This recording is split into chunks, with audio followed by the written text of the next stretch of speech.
you poor as an African? Everywhere you go, you are a poor African, right? That's what you've been told. And the person who has coined this thing about you being a poor African is an institution such as World Bank, which does reports and says, you as an African, a large percentage of your population lives below the poverty line. How many dollars? $2, below $2, right? Yeah. So if you live, for those who live in Nairobi, that would be, $2 would be like 230 Kenya shillings. What much can you do with 230 Kenya shillings? Very little. It's just the same way if you're in New York and you have $2, there's not so much you can do. But at the same time, the identity of the person who is poor is very African. And to contextualize this for you, I don't know, how many are here from South Africa? Yes, yes. Not Southern Africa, South Africa. One day, a while back, I was watching Oprah Winfrey because she has these interviews that she does, and also because I'm intrigued by billionaires, not because they have all that money, but because I want to know what did you do to other people to get all that money, especially after reading the fiscal world and how it works for you to be a billionaire. And she was talking about the girls' school in South Africa. And she said that one of the girls said she didn't want to be called poor. And I thought, her response would be very profound in terms of, her response to this girl. And she said, so the interviewer asked her, so what did you tell the girl? And she said, I told her, I am paying for it, so I get to tell you, you are poor. And I thought it was the most dehumanizing response ever. Because what is poverty to Africans? Poverty in a lot of our cultures never existed in terms of monetary. It existed in terms of culture, behavior, ability to help people. So for this girl, she saw herself as somebody who is of low income, but not somebody who is poor. But because somebody is giving you the money, that person gets to create the identity that you have as an African, that you are poor. So with all this, it's just to think the framing of debt within Africa also comes from a very colonial perspective. And looking at it in terms of African economies, they have the relationships they have with their former colonial masters, with quotes. For example, he talked about France. France, we know the story of France and several West African countries, which we have been calling the colonial tax, and your colonial way of keeping you always indebted to a specific country. Imagine having 50% of your reserves put in a bank in France, and then that bank in France tells you you can only get 15%, and if you want more, then you have to borrow. Already, the system is formed to ensure that you as an African remain, and your government remain in a cycle of poverty. And then the other thing we need to reflect on in terms of how the ideology of even colonial borrowing and even how we borrow as African countries. A while back, a lot of African countries were looking to countries in Europe, Americas. But also there was something happening within our own institutions and all that. I remember at that time, Karl Marx was the person who we would quote when we are talking about economy and how capitalism and versus all that. But have you noticed since we shifted to China, a lot of our politicians are obsessed with the politics of Mao Zedong. So everywhere you go, somebody is quoting Mao Zedong. I remember there's a joke in Kenya whereby during the time when I was a kid, there was a lot of uprising in the universities. And apparently the joke is that the former President Moi asked, why is it that all these students are rioting and making so much noise? And somebody told him, it's because they are reading and listening to Karl Marx. And he said, go arrest Karl Marx and bring him here. So you can see a visual of how we operate in terms of our thinking, in terms of the direction we are taking as Africans when it comes to debt, but then also looking at now where we are as a continent. Because our colonial, the colonial countries, that is the France, the European countries, they would give money but also give it with conditions. And then African leaders said, we don't want to be asked how we are doing in terms of human rights before we get money. And we are in need of infrastructure, so they moved to China. And when they moved to China, you could see the global shift and also the fear. So China organizes a meetings, calls African leaders to talk about, development in Africa. Then America and UK are asking, what is China doing in Africa? Why is it that they are so angry that China is in Africa? And at the same time, my question is, African countries, our leaders, are they part of that conversation? Or it's China and the UK asking what is China doing in Africa, but also African countries are just there. They are part of the chessboard. They are being moved within a bigger picture of what is happening across the global and geopolitics. So, I want to contextualize debt in terms of what has happened, especially in the context of COVID. I don't have a presentation, I just have notes, and I think in the afternoon is too much for presentations. So if you look at COVID, when it started, already we had had a lot of conversations around debt across the continent in terms of we felt some countries are in distress, countries like Sierra Leone, countries like Mauritania. There was a bit of worry that the kind of debt that African countries have taken on is not sustainable, and a lot of them would not be able to repay back the loan. But also what was in the air is in terms of what was the leverage from the people who lend from African countries. So there are conversations around ports will be taken. There are conversations around, certain parts of the government will be operated by Chinese and all that. But also at the heart of that is when COVID hit, a lot of African governments were not prepared.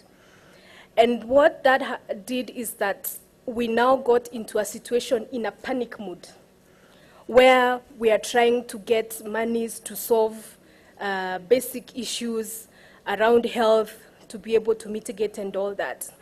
So there are all those monies that have been mentioned in terms of what African countries were given, in terms of austerity measures and, trying to cushion you from COVID. But the truth is, there's also how debt is managed within our own countries. I don't know about your different countries, but in Kenya there was a major scandal around COVID supplies in terms of health. Did this happen in your countries?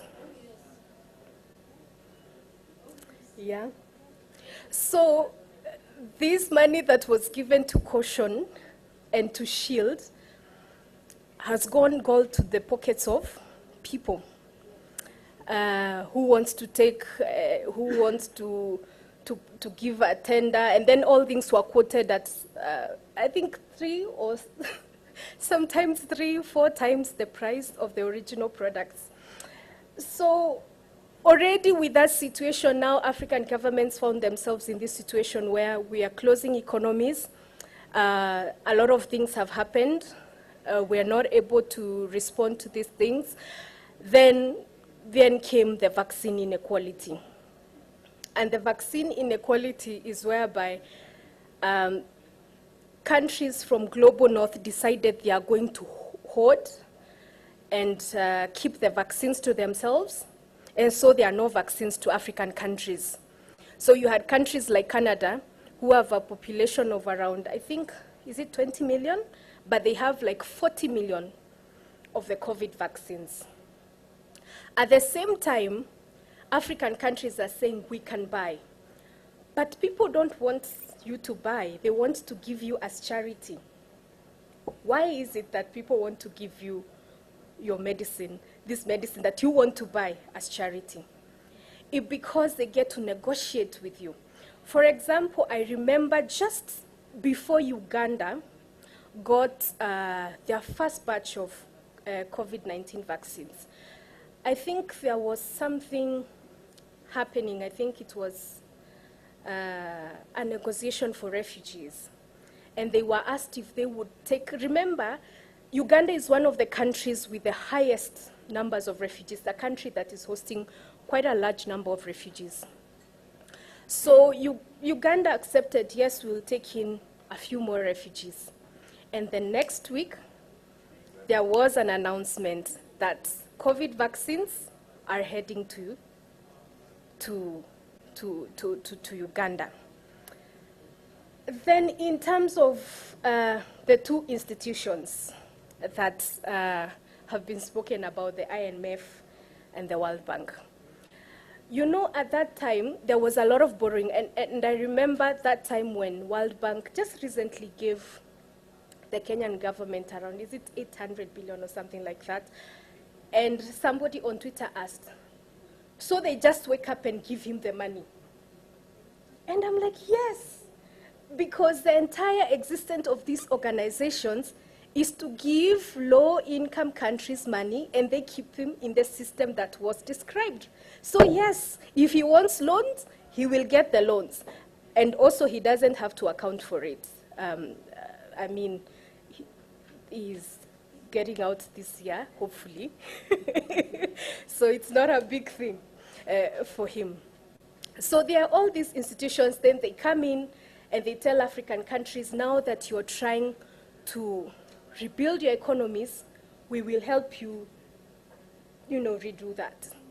And I don't want to delve into the politics of that because there were a lot of examples that were given around how that has happened across different countries, how these negotiations have been done.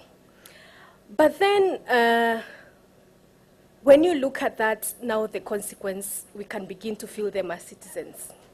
And that maybe is where now I will concentrate my presentation on, especially in terms of what really is the true cost of the debt crisis that we have in the African continent. So Oxfam is known as the inequality organizations. We always do these huge reports we call the inequality index reports, where we talk about, the states of inequality. So this year we have already launched one for West Africa, another one for Southern Africa, and recently we launched one for the East Africa. But also there's a larger report that, looks at just the global undertakings around inequality, and the current one, the title is Inequality Kills. You can check it out and see what is the take of Oxfam in terms of inequality. But then looking at Africa and the implications then now of these austerity measures, I don't know if you have begun seeing something happening within the universities. Anything that has happened in the universities in your country? Somebody can just raise their hand and tell me. Yes. Il y a l'explosion des effectifs.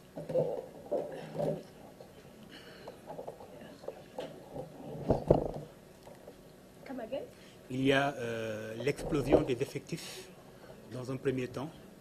Moi, c'est ce que j'ai constaté dans un premier temps dans les universités sénégalaises.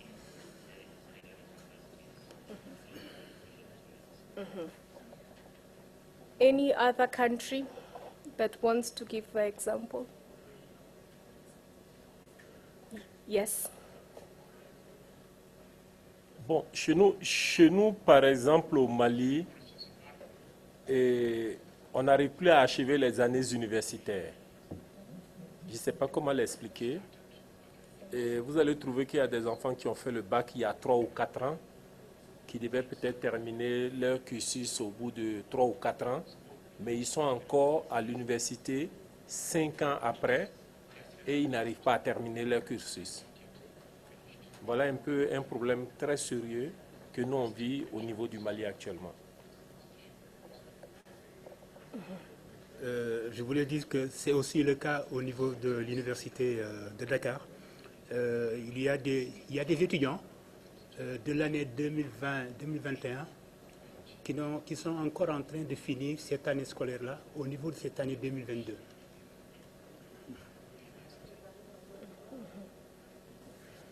Yeah, so I think also this is similar to Kenya. And one of the things that we have observed is that if you see the kind of measures that the universities are taking, for example, in the Kenyan universities, fees has gone up 3 times what it was. So there are those students who used to be in public system, which is paid through the HELB loan. So they are no longer able to go back because their parents cannot be able to take up the triple the fees that the universities have introduced. So, and maybe that also could be explained in some of these other countries where students are still at home but have not resumed school. The other thing is that the implication of it in terms of education is that it's not just the university. Remember, since independence, the largest population of educated Africans is existing in this generation. It's where we are having a very large population of Africans who have gone through education. Now, what is going to happen is that we need to be careful not to go back to where we were before, where African countries took advice from IMF and all these other institutions. And the institutions that actually died, lost funding, were the universities. And there was an implication in terms of knowledge production, in terms of the level of education, in terms of across gender, across age groups, because of austerity measures. So what we are witnessing is something that it's history repeating itself. Then if you look at other things like healthcare, for a lot of Africans, you access healthcare through the work that you do. It's very rare to find, it's only the privileged people in our populations that are able to take healthcare through the, personal insurance and all that. Most people access their health insurance through employment. So here you are, COVID has happened, people have lost their jobs. What has happened to healthcare? People do not have access to healthcare. They cannot afford the cost of healthcare. And then because government have taken austerity measures, means they have added a lot of taxation on a lot of things. And therefore, it's really difficult for the normal, citizen of Africa to be able to get money out of their pockets, to be able to pay directly for healthcare. So the implication here is that we are going to witness a decline in healthcare. And if you, as journalists, are investigating, there is the Abuja Declaration where countries, African countries, agreed they are going to fund 15% of their budgets on health.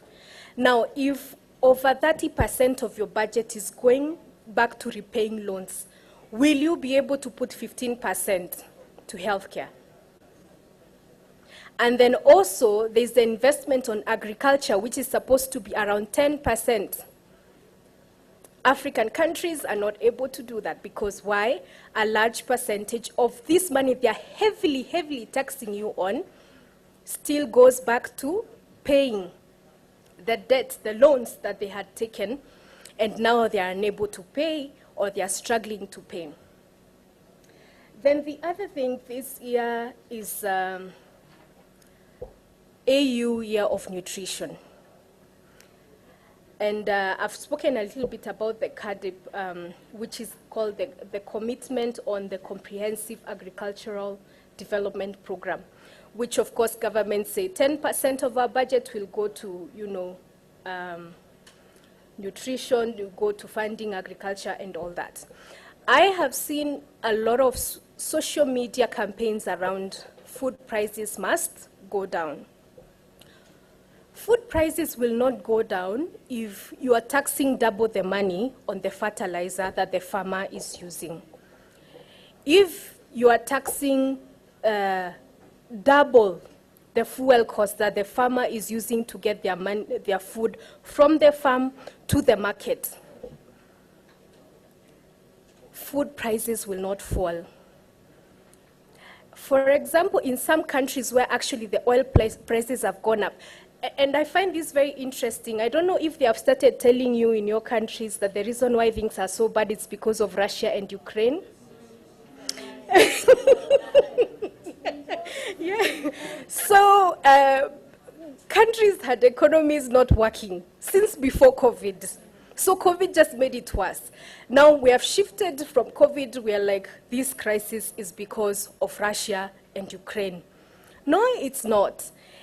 The reason why we are having high prices in fuel is because more than 60% of the percentage I'm paying for a liter is going to taxes. And then the double taxation, because still government is really trying hard to get money to repay the loans that they took. So you find I will pay my taxes through the payee, where as an employee, you're supposed to give some tax to the government.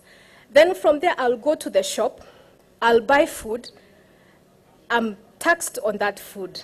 The Uber driver who I take to take me to the market will also, after I pay him, he will be taxed that money, and then also Uber will take 25% from that driver. Yeah? So this is the human cost in terms of how African countries are struggling with the debt. It all comes down to it's like being in the water and you're drowning, and so you're doing everything.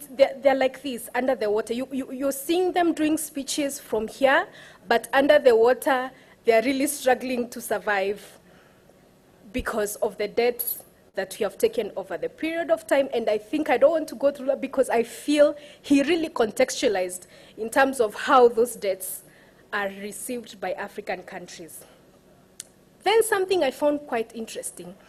As I mentioned, this year was the year of nutrition. This is the year of nutrition for African Union. But do you know in the AU summit that happened in January, African leaders did not discuss a lot about nutrition. They discussed Palestine and Israel, and they also discussed the rise of conflict and militarization. And they immediately developed like a protocol, yeah, that says, as African countries, we are not going to stand, with militarization, and where we have coup d'etats and leaders who have been voted constitutionally being removed. Why do you think that is happening? It's because they are anticipating a certain uprising within the African populace because of how hard life has become for Africans. If you look at 2020, we only had one coup in 2020. In 2021, we had 4 coups. And we are not even in March. How many coups have we had in the African continent? I think they're around 2 or 3. So already they understand the implication of the fact that the economy is so bad and the fact that people are not happy, they are struggling, they don't have money in their pockets, they are struggling to move from meal to meal. That is so well understood to them. That's why the biggest discussion in the African Union meeting was around how do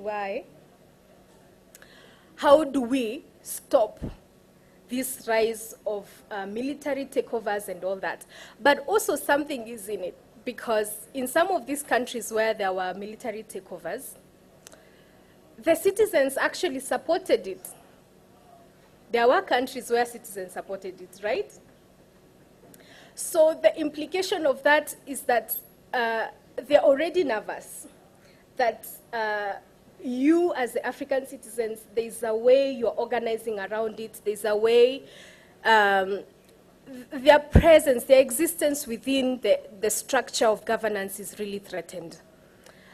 So looking at that in terms of how we exist as Africans and how we are interacting with each other, if we are meeting at the African Union and the first conversation we are having is around Israel and Palestine, nothing about the life of the African citizen. It's something I think can be interrogated further. And when I tried to watch across the media stations just to see what analysis was done around the AU meeting, there was not so much that was done in terms of trying to dissect what the African leaders discussed. And in a way, I think that also is because it's by design. Because for those of us who engage with the African Union, we know the civic space and engagement of even journalists has shrunk. You cannot engage, you cannot be in the same room, you cannot listen to the conversation. And this was not the case before sadly, Dr. Lamini Zuma came in, because she's the one who swept away the civic space where we are able to engage with the African Union and be able to challenge some sort of thinking that African leaders are directing Africans towards. And also thinking of it in terms of the Chinese company that is giving loans to African countries is able to access the African Union. The American diplomat who will want to have some kind of negotiations with your government can access the African Union, but you as a journalist, me as a civil society actor, I'm not able to access that. It's by design.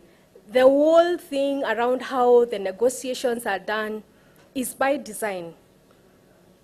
It's supposed to keep us in a situation where the North continues to grow and Africa remains poor. So as I finish, I ask you again, why are you a poor African? Who said you are a poor African? Whose identity is the word poor premised on? Who has given us that identity? Because it's not our identity. It's not something that we have coined as Africans.